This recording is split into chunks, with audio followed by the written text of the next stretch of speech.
집중조명 시간입니다. 시장에 대한 이야기 나누고요. 이 시장을 둘러싸고 있는 각각의 변수에 대해서 언급하며 짚어보도록 할게요.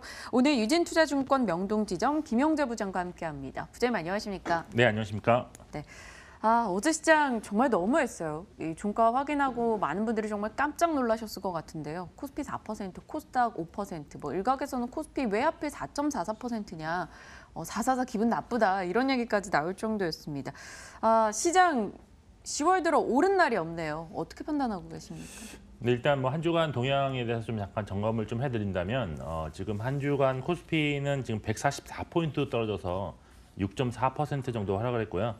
코스닥은 지금 81포인트가 좀 떨어져서 10.3% 정도 지금 하락을 했는데 어제까지 양시장 합쳐서 모두 그 8거래일 연속 하락을 하면서 지금 2014년 그 5월 그 8거래일 연속 하락 이후에 최초로 다시 또 4년 5개월 만에 지금 하락을 그 8거래 연속으로 하는 그런 모습을 연출했습니다. 특히 어제는 10월 옵션 만기일이었는데요. 지수도 뭐 4%, 5% 넘는 그런 급락을 기록했지만 상승 종목 수가 양시장 토탈에서 뭐 한 86개 종목밖에 지금 없는 뭐 기록적인 그런 폭락세를 연출했다고 할 수 있겠습니다. 뭐 이렇게 기록적인 폭락세가 나온 원인에는 뭐 여러 가지 뭐 다들 요즘 다 알고 계시겠지만 미국 장기 채권 금리 상승에 따른 신흥국 통화 불안, 여기에 미국과 중국의 무역 마찰의 장기화 조짐, 그리고 특히 이제 어제 같은 경우는 미국 기술주들의 그런 실적 약세가 전망되면서 밸류에이션 고평가 논란이 또 나왔기 때문이라고 할 수 있는데, 이런 것들은 약간 표면적으로 펀더멘탈적으로 나온 이유지만 우리 증시 내부적으로도 지금 글로벌 증시 대비 좀 하락폭이 크게, 그리고 그것도 좀 미리 좀 선반영되면서 매일 지금 담보 부족 계좌가 지금 뭐 많이 나오고 있습니다. 최근 뭐 적정 담보 비율을 맞추기 위해서 그야말로 묻지마 매도가 매일 지금 나오고 있는데, 따라서 반등이 나올 자리임에도 불구하고 좀 계속해서 더 하락하는 그런 악순환이 좀 반복되고 있는 상황이라고 할 수 있겠습니다. 반면에 외국인의 입장으로 볼 때는 지난 시간에도 말씀드렸듯이 지수 하방에 좀 베팅을 하고 있다라고 말씀드렸는데, 어제 마침 옵션 만기일 전날 미국에서 정말 기록적인 폭락이 나옴으로써 정말 몇 년에 한 번 나올까 말까 하는 기록적인 수익률이 지금 발생했습니다. 풀옵션 280 같은 경우는 종가 기준으로 무려 213배, 그다음에 풋 275포인트는 종가 기준으로 190배, 장중에는 뭐 230배까지 기록해서 만일 그 수요일 날 100만 원을 종가에 투자했다면 무려 2억 원 이상의 그런 나오는 정말 역대급 수익이 발생했습니다. 결국 선물과 옵션 모두 이런 모든 시장에서 외국인의 전략이 대성공을 거둔 하루였다라고 할 수 있겠습니다. 네, 현선물을 사실 강하게 돌려줘야 이제 시장이 반등을 하려나 이런 기대를 실어볼 텐데 그러기에도 뭔가 뚜렷한 모멘텀이 없어 보이고요. 시장은 좀 어려워 보입니다. 버틸려면 빚내서 투자하신 분들은 버텨내기 좀 어려운 시장인 것 같고요. 고평가 종목들의 하락폭 또한 더 걱정되는 움직임인데요. 시장 약세가 얼마나 더 이어질지, 어떤 대응이 필요할지에 대해서도 좀 질문을 드려보고 싶고요.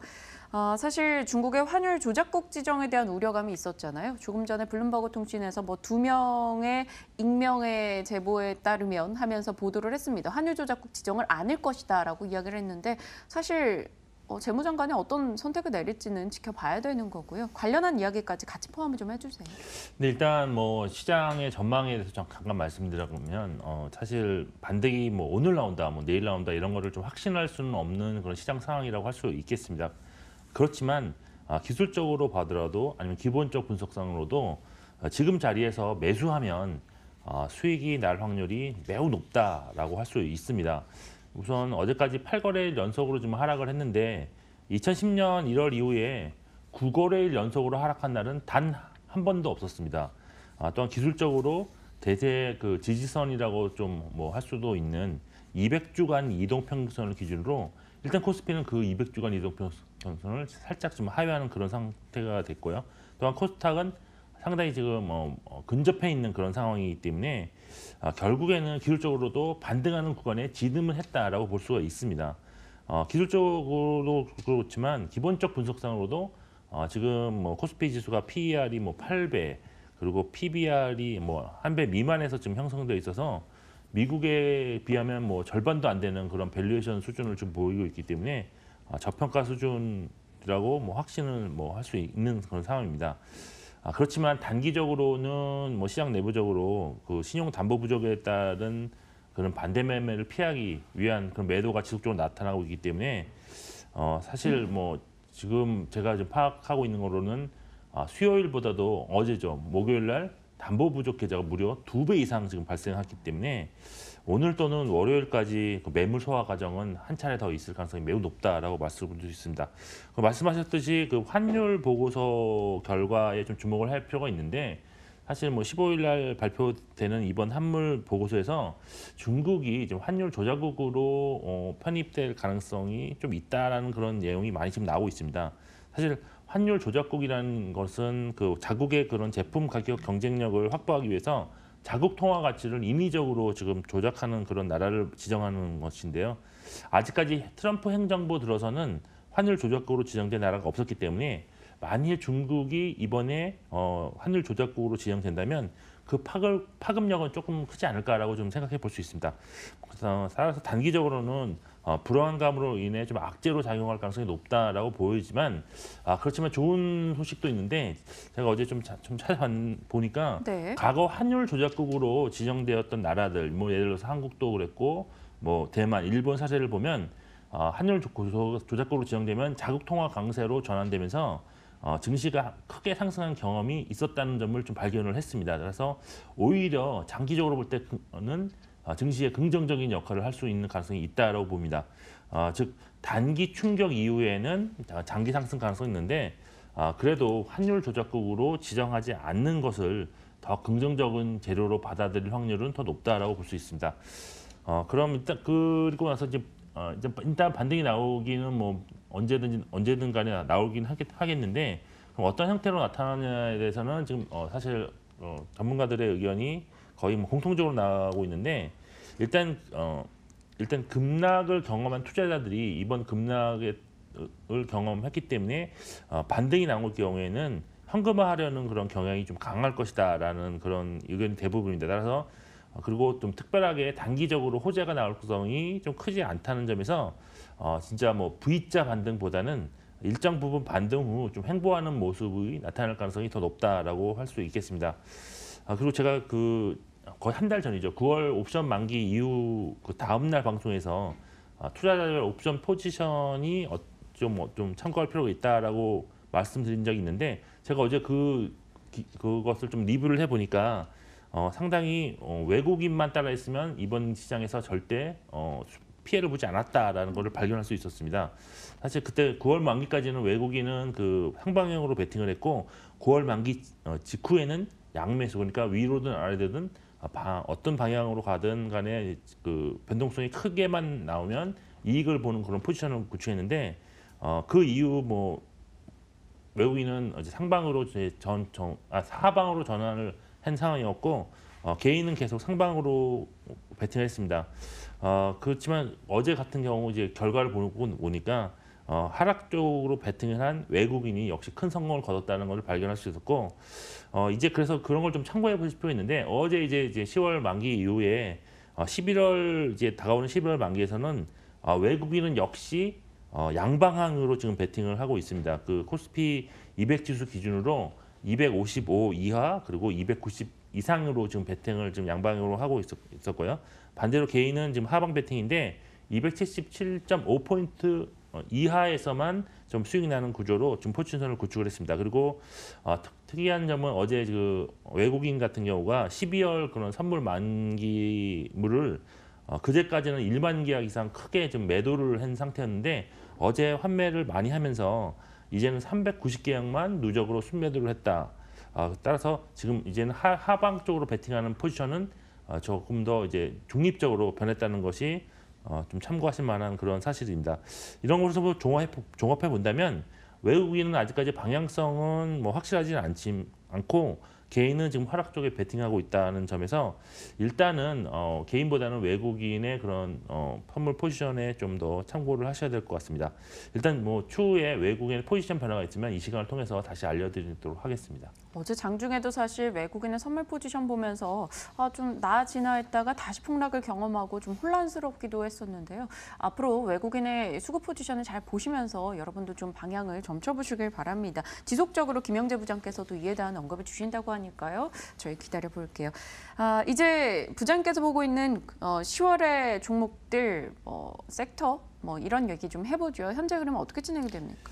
네, 일단 제가 지난 2주 전에 말씀드렸던 10월 관심주 리뷰를 잠깐 해본다면 네. 전체 11개 종목으로 구성을 조금 말씀드렸는데 누적 평균 수익률은 마이너스 7.6% 정도로 절대적으로는 좀 되게 안 좋은 그런 수익률을 기록을 하고 있습니다. 물론 시장은 코스닥이 10% 이상 하락했기 때문에 시장 대비로는 나쁘진 않다라고 볼 수 있지만 사실 절대적인 수익률은 부진한 상황입니다. 그 중에서도 추세 이탈이 발생했거나 또는 발생 가능성이 높은 종목들이 지금 막 나타나고 있는데 특히 제약, 바이오 그리고 증권주의 그런 추세 이탈이 나타나고 있습니다. 따라서 이들 종목은 일단 포트폴리오에서 좀 제외하는 것이 좀 더 현실적으로 필요하다고 일단 보여지고요. 아직 견조한 추세를 유지하고 있는 한센시럽이라든지 다산네트워크스, 기아차, 현대중공업, 삼성엔지니어링, 현대해상은 일단은 보유 관점에서 좀 접근하시는 것이 좋다고 할 수 있겠습니다.